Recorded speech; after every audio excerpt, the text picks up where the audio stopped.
Sensational stuff here at Semple Stadium as Waterford beat Galway, knocking them out of the All-Ireland series. Oh, absolutely breathless stuff here.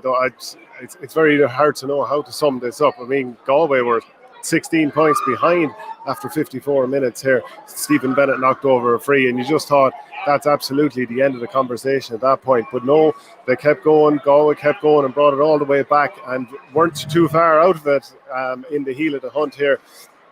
But you just have to wonder what happened with Galway in that first half. They were absolutely cleaned out of it. They couldn't keep with the Waterford forwards at all, and the amount of ball they were winning around midfield.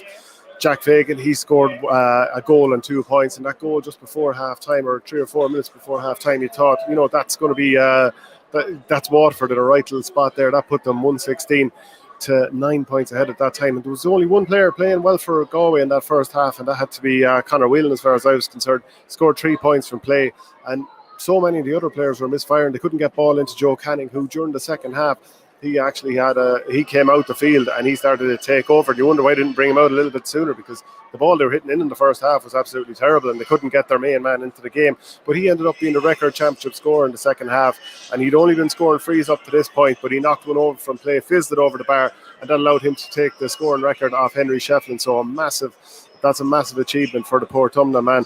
But it was then he was started catching puck outs. He started assisting goals. Number one with a lovely stick pass over the top.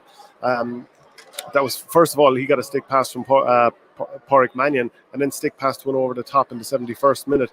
Jason Flynn hammered that to the net. A few minutes later, Canning caught a high puck out here, soloed straight up towards the goal, handed it to Jason Flynn, and he knocked it into the net again. And after being so far behind, it was 220 to 126, just 3 points in it, heading into injury time. And, this is a Waterford team that looked out of sight at half-time, but that red card for Conor Gleeson, still haven't seen a replay. That gave...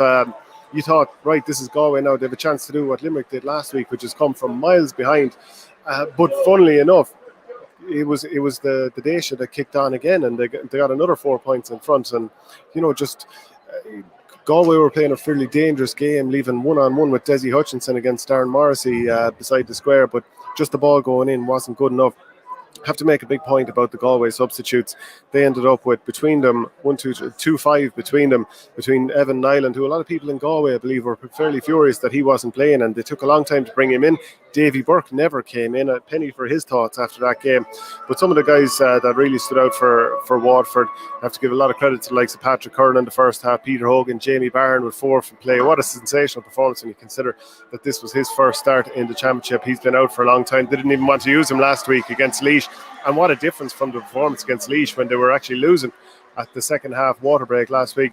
But in the first half, the half-back line of Waterford scored 5 points between them, 2 for Caleb Lyons, 1 for Shane Bennett, who was playing, we more regularly see him in the half-back line, in the full-forward line. And when these teams last met in 2017, the All-Ireland, he was kind of playing in the full-forward line. Kieran Bennett, he scored 2 points also. But the fact that they went down to 14 men, I suppose at some point Galway were going to make a real push, but no one thought it would be drama quite like this. Yes, Waterford had their chances to kick on and win it by a little bit more, but they made heavy weather of it. They won't care. They're in the draw on Monday morning, and that's the main thing here.